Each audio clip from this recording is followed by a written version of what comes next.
Beautiful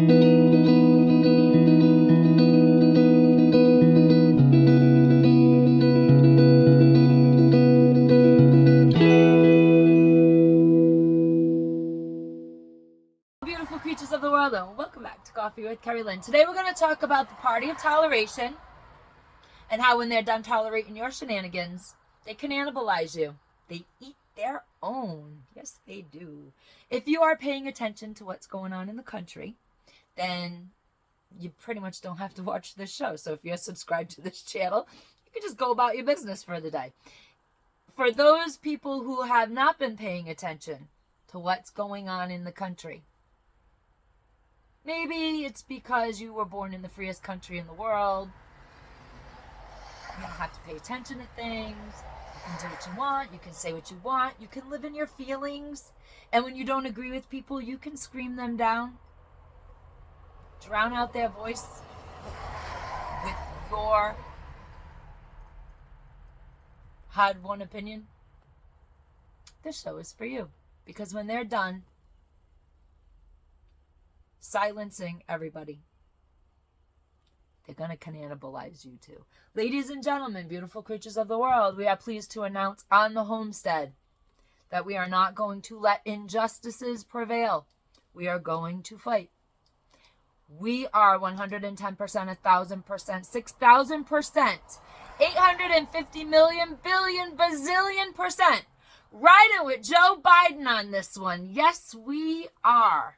We're riding with Joe Biden and his right to run for a second term in office. In 2020, President Biden was duly elected by the people, by the will of the people. They put that man in office.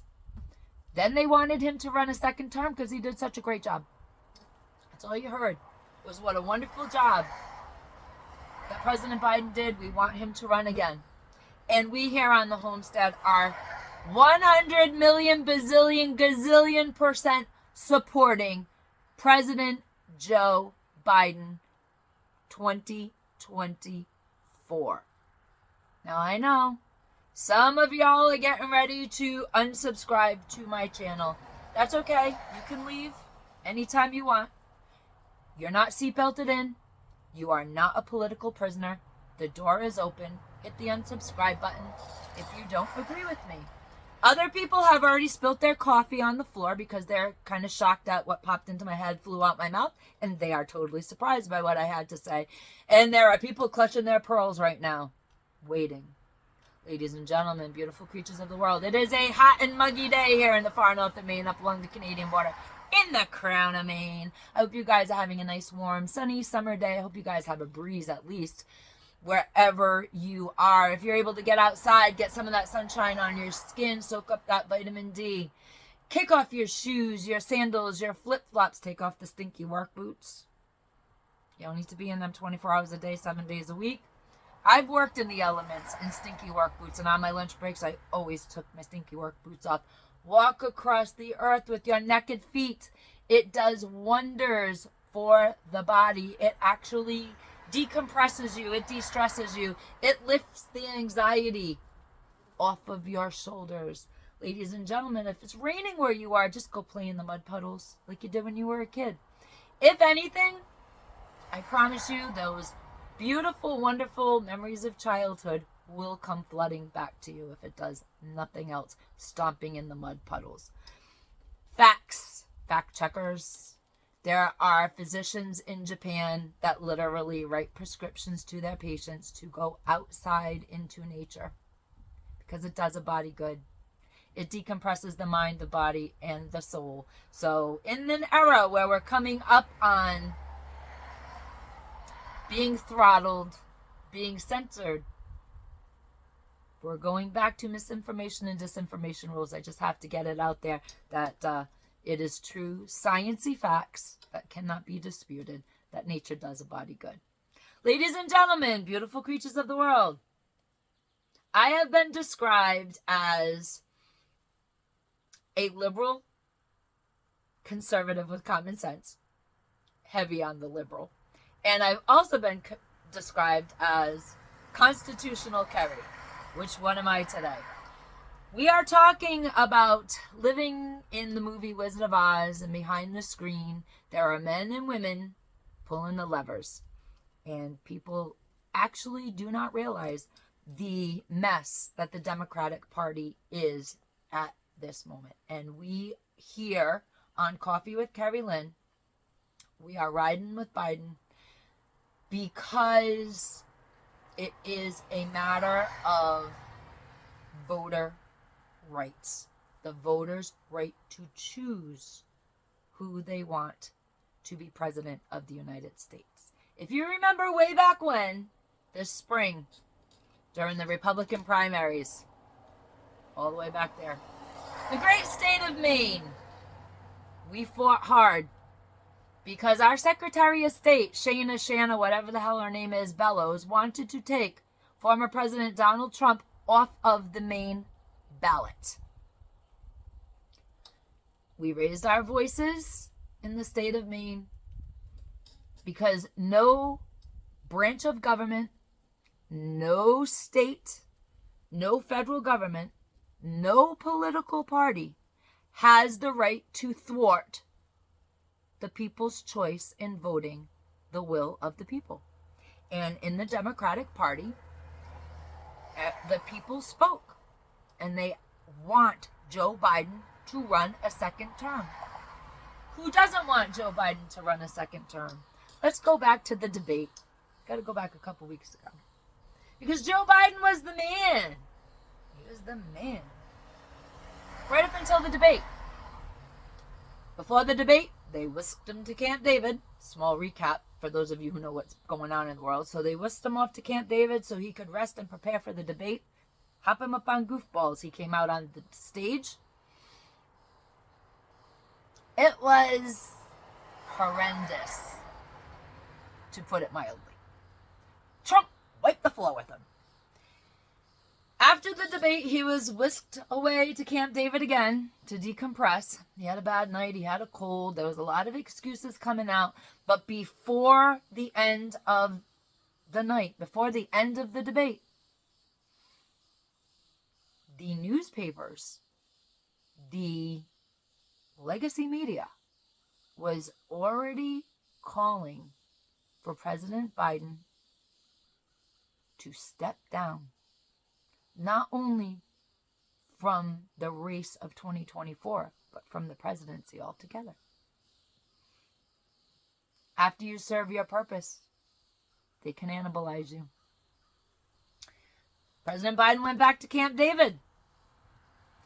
There were top Democrats in the country that were calling for his resignation, calling for him to step down from his leadership, calling for him to step off of the campaign trail. And then there were reports that he wasn't gonna. He was digging his heels in. Then there were reports that these same top Democrats decided he shouldn't. Then they pretty much hid the president until George Stephanopoulos' interview on July 5th.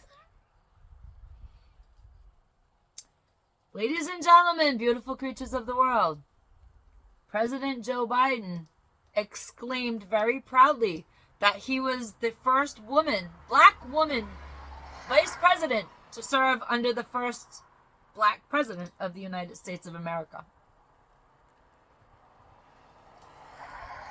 Once again, all the support that he had drifted away. Take him off the ticket. What the Democratic Party is proposing now is an open convention, which simply means President Biden has dug his heels in because the people of the United States of America, the will of the people, ladies and gentlemen, beautiful creatures of the world, asked him to run for a second term. He has dug his heels in because he wants to honor your request. He wants you to have your freedom of choice in your vote. But the bigwigs of the DNC would like to have the delegates vote to replace President Biden. Now, who are they going to replace President Biden with? Who knows? There's a lot of whispers happening in the political world in D.C. right now. There's a lot of games being played. There's a lot of deals being made. So let's make a deal in Washington, D.C. right now. There's a lot of things that may or may not be true coming out, such as Biden decided to play hardball with former President Obama and let him know, go ahead, try to replace me, and I'll leak some stuff out about your preference of partners because I have the proof. Who knows? We don't really know, do we? There are whispers that Mrs. Michelle Obama may be running. There are whispers that Gavin Newsom is favored. Of course, he's favored by his auntie, Nancy Pelosi. It's her way of capturing the ever-elusive presidency. We don't know. All we do know is they don't want Kamala Harris to be president. They don't want Joe Biden to be president. And by waiting until the DNC and having the delegates choose a different candidate makes former President Donald Trump's choice as a VP a blind choice. Because he's not playing with the full spectrum of the game. He does not know who he's going to be running against, let alone who another possible vice president might be. So President Trump needs to, on July 11th, during the Republican National Convention, he needs to announce his vice president in a very blind situation. Because that's the games people play. What's good for the goose is not good for the gander. Here on the homestead, we believe what's good for the goose is absolutely good for the gander. We believe because we spoke and the appeals courts listened, Donald Trump was not removed from the ballot in the state of Maine this spring, and therefore the people of Maine had their right to choose their vote in an election. Not to have the government choose it for you. Not to remove people that they don't like. The people of Maine had their voter choice kept intact. We believe that also at the federal level. It's good for the goose, ladies and gentlemen. At the federal level, especially in the executive branch, no party, no government, no entity should be removing a choice from the ballot that the people want to make. That, my friends, is communism, totalitarianism, that is fascism, that is all the isms, Marxism. It's all the isms that take us down a very dark and dangerous road. So we're going to fight for Joe Biden to stay on the ticket, ladies and gentlemen, beautiful creatures of the world. We're going to fight long. We're going to fight hard to keep him there. The games people play are dirty. Just remember, if you are in support of the party of toleration, in the famous words of Stevie Nicks, players only love you when they're playing, baby. Carpe Diem, because no one promised you a tomorrow.